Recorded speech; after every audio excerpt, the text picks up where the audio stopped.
अभी नेटफ्लिक्स पर एक मूवी आई है जिसका नाम है लकी भास्कर। अब बाद में देख लीजिएगा। उस मूवी में एक सीन है, उस सीन में दिखाते हैं कि जो उस मूवी का स्टार होता है वो अपनी फैमिली के साथ एक ज्वेलरी शोरूम में जाता है। अब वो जिस कार से जाता है वो होती है मारुति 800। उस टाइम पर मारुति 800 भी बहुत लिमिटेड लोगों के पास होती थी, बट वहाँ पर जो ज्वेलरी शोरूम के बाहर जो वैले के ड्राइवर्स होते हैं वो बोलते हैं सर आगे जाइए और आगे जाके पार्क कर दीजिए अपनी गाड़ी। मतलब वो वैले में गाड़ी को रिसीव नहीं करते, वो आदमी खुद जाके पार्क करके आता है। अब जब वो बैठा होता है शोरूम में, वो बोलता है क्या मुझे एक गिलास पानी मिल जाएगा? तो वहाँ पर जो शोरूम में स्टाफ होता है वो बोलता है सामने जाइए और ग्लास से जाके पानी पी लीजिए। मतलब वो वहाँ पर पानी भी नहीं देते उसे, वो जाके पानी पीता है। अब वो वहाँ पर क्या देखता है कि कोई और आदमी जो एक महंगी गाड़ी से उतर रहा है उसकी गाड़ी को रिसीव करने के लिए भागे भागे आ जाते हैं जो वैले ड्राइवर्स होते हैं, और वो वैले में गाड़ी को रिसीव करते हैं और वहाँ पर शोरूम का ओनर खड़ा हो जाता है जब कोई अमीर आदमी आता है। अब अमीर लोगों को वहाँ पर जूस भी सर्व किया जा रहा है और इसे पानी भी नहीं पिलाया जा रहा, जबकि इस मूवी में दिखाया गया इस आदमी ने काफ़ी पैसे कमा लिए थे। अब वो वापस जाता है उस शोरूम से, जाकर एक महंगी गाड़ी खरीदता है, नए कपड़े खरीदता है। पहले बाटा के जूते खरीद रखे थे, अब पराडा के जूते खरीदता है। और जब वापस आता है तो वैले ड्राइवर्स गाड़ी को देखते ही गाड़ी के आगे आ जाते हैं। फिर देखते हैं अरे ये तो वही आदमी है जो मारुति 800 से आया था। अब वो गाड़ी को रिसीव करते हैं, शोरूम का मालिक आगे खड़ा हो जाता है और वो सारी ज्वेलरी खरीद लेता है और अब उसे पानी की जगह जूस भी पिलाया जाता है। यहाँ पर क्या दिखाया गया कि आपको लोग इज्जत देते हैं आपकी गाड़ी से, आपकी गाड़ी को देखते हुए आपको इज्जत दी जा रही है। जब आप मारुति 800 से आ रहे थे तब आपको इतनी इज्जत नहीं दी जा रही थी जितनी इज्जत आपको एक लिमिटेड एडिशन कार को ओन करने पर दी जाती है। और ये बात सच भी है, अगर आप एक महंगी स्पोर्ट्स कार से किसी 5 स्टार होटल जाएंगे तो वहाँ पर आपको रिसीव करने के लिए लोग भी आएंगे, आपका गेट खोलने के लिए वहाँ पर आदमी भी खड़ा होगा और आपकी गाड़ी 5 स्टार होटल के सामने लगाई जाएगी। बट अगर आप एक छोटी गाड़ी ले जाते हैं, कॉम्पैक्ट कार ले जाते हैं, तो वो आपकी गाड़ी को वहाँ से बिल्कुल सामने से हटा देंगे, क्योंकि वहाँ पर वो गाड़ी रखना चाहते हैं जिससे उनकी होटल की भी रेपुटेशन बढ़े कि देखिए हमारे होटल में ऐसी गाड़ी चलाने वाले लोग आते हैं। बट अब ये 5 मिनट का जो प्लेजर है, ये 5 मिनट का जो मेंटल सेटिस्फैक्शन है, ये फील गुड फैक्टर है। क्या इस फील गुड फैक्टर के लिए आपको करोड़ों रुपए या लाखों रुपए लगा देने चाहिए गाड़ी खरीदने के लिए? क्या ये समझदारी होगी? देखिए आज जो मैं गाड़ी चलाता हूँ, मुझे काम करते हुए 13 साल हो गए। अब कोई नहीं देखेगा कि मुझे 13 साल हो गए, 13 साल से हर दिन मैं एफर्ट्स कर रहा हूँ, मैं मेहनत कर रहा हूँ, तो आज जाके मैं एक अच्छी गाड़ी अफोर्ड कर पा रहा हूँ। वो कोई नहीं देखेगा। वो लोग क्या देखते हैं कि आज कौन सी गाड़ी है। और सिमिलरली आपने भी अपने माइंड में कोई ना कोई कार दिमाग में बना ली होगी, ये गाड़ी मुझे खरीदनी है। तो आज हम इस वीडियो में बात करने वाले हैं एज पर योर सैलरी और एज पर योर इनकम आप आज की रेट में कितने की गाड़ी अफोर्ड कर सकते हैं। और फिर हम इस वीडियो के जो सेकंड हाफ है उसमें बात करेंगे कि जो आपकी ड्रीम कार है, जो भी आपकी ड्रीम कार है, उसे अफोर्ड करने के लिए आपको क्या करना होगा। सो ये वीडियो एक फाइनेंशियल लेसन है। इस वीडियो को आपको एंड तक देखना भी चाहिए और अपने सारे सर्कल में शेयर भी करना चाहिए। एंड इसके साथ साथ अगर आपने अभी तक इस चैनल को सब्सक्राइब नहीं किया है और बेल आइकन पर क्लिक नहीं किया है तो आप ऐसी वैल्यूएबल वीडियोस को मिस कर देंगे। सो सब्सक्राइब कर लीजिए, बेल आइकन पर क्लिक कर दीजिए। आगे बढ़ते हैं, शुरू करते हैं।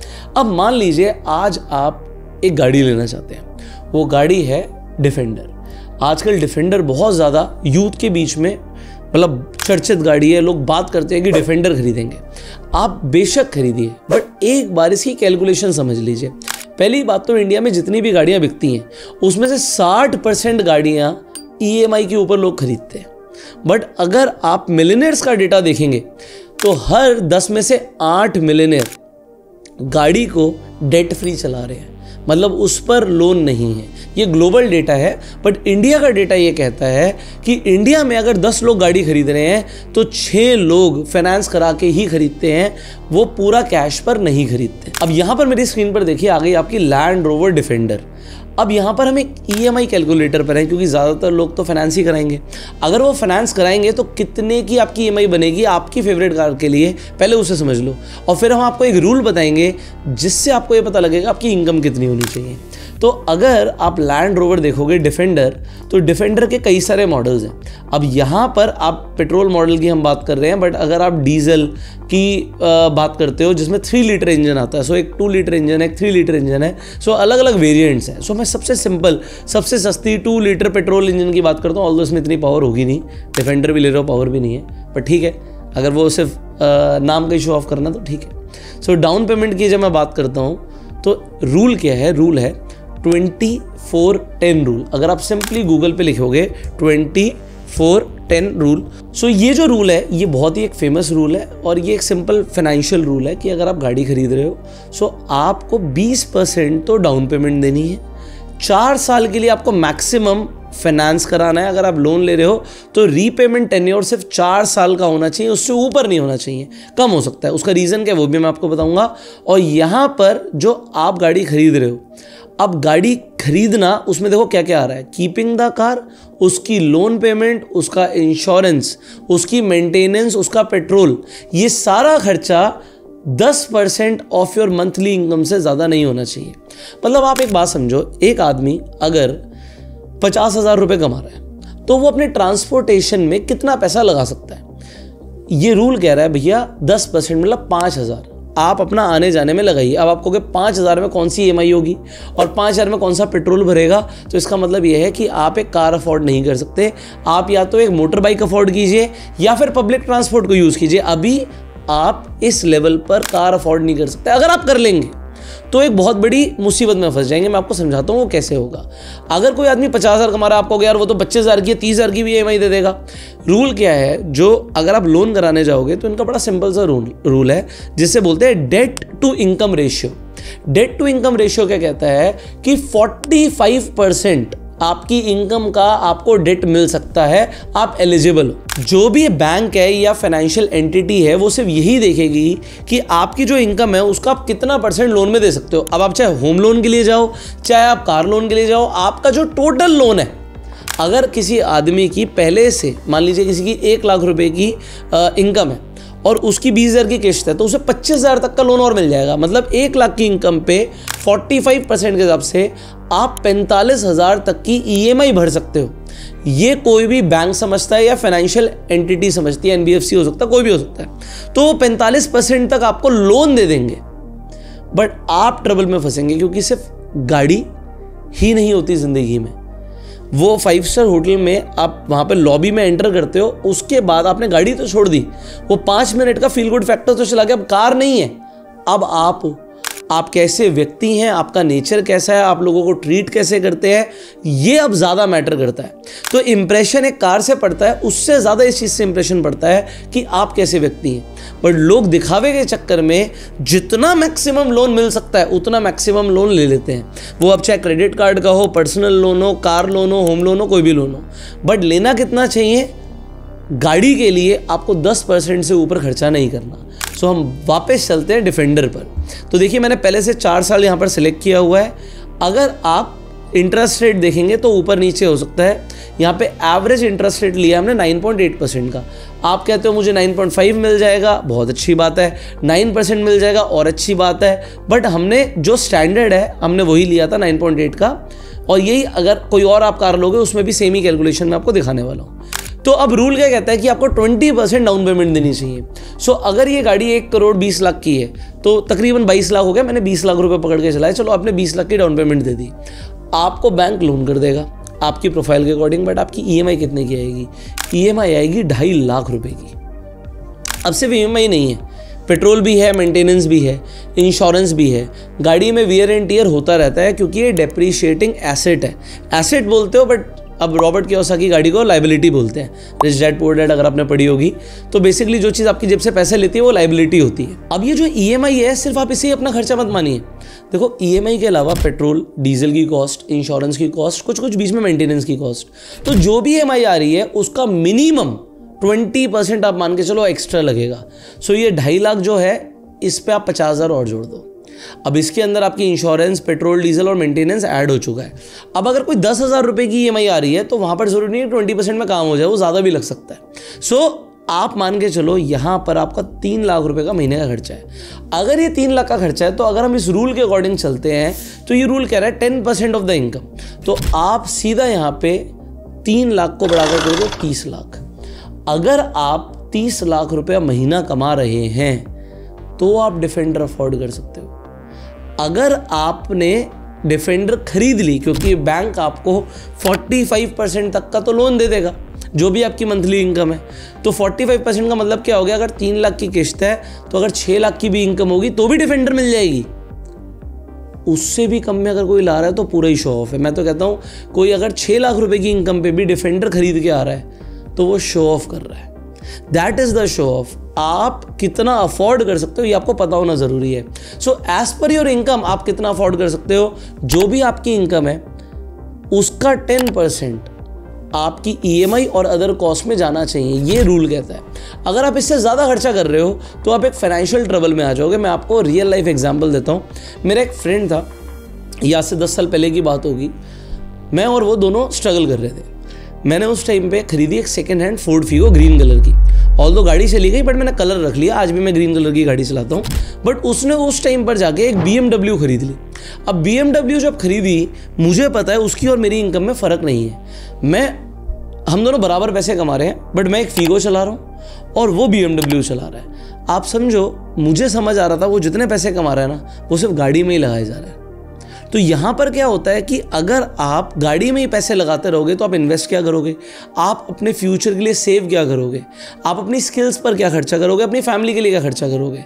So car is not everything. अगर आप इस तरीके से सोचो, एक क्वेश्चन है मेरा, आप लोग बताइएगा, अगर आपके पास इस दुनिया में सिर्फ अगर 1 महीना बचे तो क्या आप जाके कार खरीदोगे?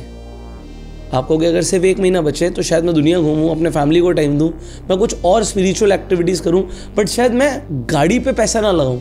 तो car is not that important जितना आपको लगता है कि मेरे लिए इंपॉर्टेंट है। एक बार आप खरीद लेते हो।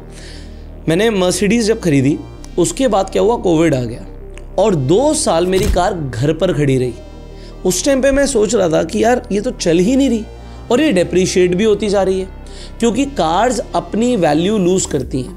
अब मैं आपको यहाँ पर स्वीट स्पॉट भी बताऊंगा। सो वीडियो को देखते रहिए, आगे बढ़ते हैं आप कौन सी कार अफोर्ड कर सकते हैं, and then we will talk about the sweet spot. So हम बिल्कुल बेसिक से शुरू करते हैं यहाँ पर ऑल्टो कार से। अब ऑल्टो आप कहोगे यार मेरी तो फेवरेट नहीं है, बट कभी कभी it's not about favourite, it's about A utility. आपके ऊपर छत आ जाती है, आप एक्सीडेंट से बच जाते हो, आपको बरसात नहीं लगती, आपको धूप नहीं लगती, आप AC में ट्रैवल कर रहे हो। तो अगर आप ऑल्टो भी अफोर्ड करते हो इट इज़ गुड, क्योंकि आपकी पूरी फैमिली बैठ के साथ में जा सकती है। सो दिखावे में कुछ नहीं रखा। मेरी मम्मी एक डायलॉग बोलती हैं, मुझे बड़ा अच्छा लगता है, तो मैं आपको बता देता हूँ कि हमें ना घर फूंक के तमाशा नहीं देखना। मैंने आपको बताया इट टेक्स ईयर्स, तो ठीक है चलेगा यार, आप initially slowly and gradually grow करोगे। सो अगर आप ऑल्टो लेते हो तो ऑल्टो में भी सेम 4 साल अगर आप लोन कराओगे तो आपकी EMI आएगी 10,000 रुपये की। अब ये 10,000 अगर आप खर्चा कर रहे हो और 20% और जोड़ दो तो आप तकरीबन 12-13 हज़ार रुपये महीने का खर्च करोगे।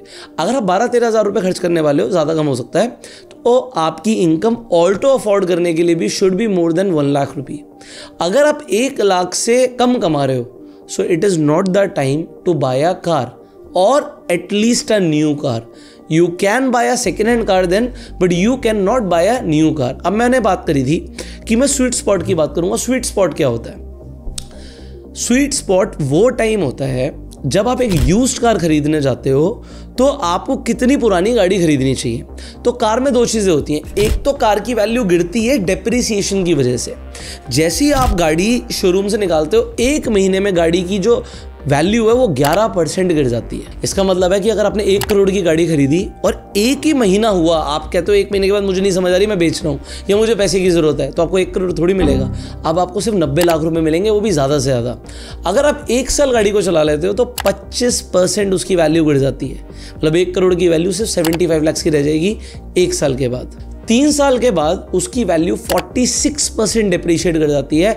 मतलब आप ये मान के चलो रफली आधी हो जाएगी। 1 करोड़ की गाड़ी 55 लाख की 54 लाख की रह जाएगी। और 5 साल के बाद गाड़ी की वैल्यू 63% डिप्रीशिएट कर जाती है। मतलब अगर आपने 1 करोड़ की गाड़ी खरीद भी ली, अभी हम डिफेंडर की बात कर रहे थे, और आपने 5 साल चला ली, तो आपको लगभग आप मान के चलो 40 लाख के आसपास मिलेंगे। 60% से ज़्यादा वैल्यू डिप्रीशिएट हो जाती है।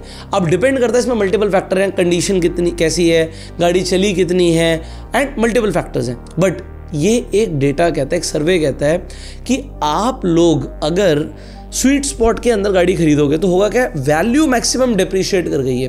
तो मैक्सिमम वैल्यू डिप्रिशिएट करती है 3 साल के बाद। अगर आप 3 से 5 साल के बीच में कार ले रहे हो और वो लगभग इंडिया के हिसाब से बोलूँ तो 40-50 हज़ार किलोमीटर चली है, दुबई में है तो ये नंबर ज़्यादा हो सकता है क्योंकि वहाँ पे रोड्स की कंडीशन अच्छी है। इंडिया में 50 हज़ार के बाद ही वियर एंड टियर आना शुरू हो जाता है। दुबई में, यूएस में 1-1 लाख किलोमीटर कार चल जाती है, बट वहाँ पर इतना मेंटेनेंस नहीं आता।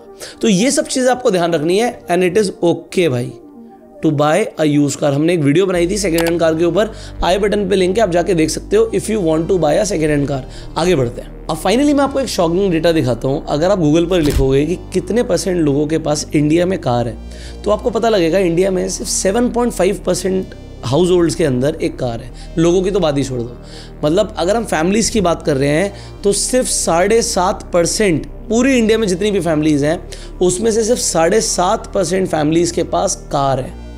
बट आप क्या गेस कर सकते हो यूएस के लिए ये नंबर कितना होगा? यूएस में 92% लोगों के पास अपनी कार है। सिर्फ 8% ऐसे हाउस होल्ड्स हैं जिनके पास कार नहीं है। सो इंडिया में स्कोप बहुत ज़्यादा है और इंडिया में एस्पिरेशंस भी बहुत ज़्यादा है। लोग कार खरीदना चाहते हैं।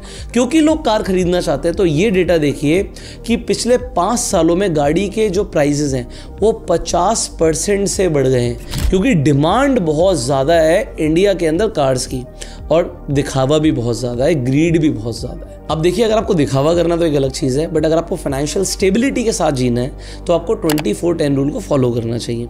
आपको ये रूल कैसा लगा ये आप कमेंट करके ज़रूर बताइएगा। अब आपके लिए एक सिंपली एक क्वेश्चन है, एक क्विज है, आप गूगल करके भी आंसर दे सकते हो, बट इससे आप ही की जानकारी बढ़ेगी, जनरल नॉलेज बढ़ेगी। आपको कमेंट करके बताना है कि वो फर्स्ट इंडियन कौन है जिन्होंने इंडिया के अंदर कार खरीदी थी। मैं इंडियन की बात कर रहा हूँ। So first Indian to purchase a car in India, आपको नाम कमेंट करके बताना है and we all are proud of him. सो कमेंट जरूर करिएगा और बाकी अगर आपको नहीं पता आंसर तो सिंपली लोगों के कमेंट जाके पढ़ सकते हैं। आप इस वीडियो को शेयर कीजिए मैक्सिमम लोगों के साथ। अब फाइनली अगर आप स्टॉक मार्केट में इंटरेस्टेड हैं, आप ऑप्शन ट्रेडिंग को डिटेल में सीखना चाहते हैं, थोड़ा एडवांस लेवल पर सीखना चाहते हैं, तो हर संडे, आज अगर आप इस वीडियो को देख रहे हो 1 साल के बाद भी हर संडे वेबिनार्स होते हैं। तो अगर आपको, वैसे तो पेड वेबिनार है, बट अगर फ्री में अटेंड करना है तो जो स्क्रीन पर प्रोमो कोड आ रहा है इससे आप अप्लाई करिएगा। लिंक आपको वेबिनार का डिस्क्रिप्शन में कमेंट में मिल जाएगा, उस पर रजिस्टर करेंगे तो प्रोमो कोड अप्लाई कर देना और आप फ्री में जाके सीख सकते हो ऑप्शन ट्रेडिंग को डिटेल में, खासकर ऑप्शन चेन को। तो अगर आपको ट्रेडिंग में इंटरेस्ट है, do attend the webinar. Beginners भी आ सकते हैं, बट आपको काफी मजा आएगा। हम आपसे मिलेंगे अगली वीडियो में, तब तक के लिए you like this video, subscribe this channel, go self made and जय हिंद।